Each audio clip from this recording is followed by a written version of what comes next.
வெள்ளி நிலவே சொர்க்கமே இவங்க கிட்ட தான் இருக்கு. தூக்கா என்ன தூக்கம் பிகிலே பிகிலே ஏண்டி பிகிலே பசிக்கலையா? பசிக்கலையா சாமி பிகிலே? ஏய் நான் போறேன்.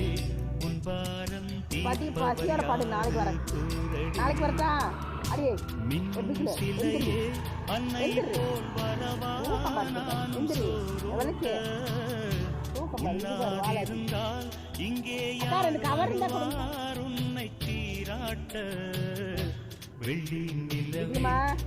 அம்மா போட்டா பசிக்கலையா? எந்திரி சாப்பிட்டு படுப்பியா? எந்திரி பசி இல்லையா? எந்திரி கொண்டு போய் தள்ளி விட்டு வந்துட்டியா? ஏன் பிகிலே நீ சாப்பிடு சாமி தங்க சாப்பிடு சாப்பிடு.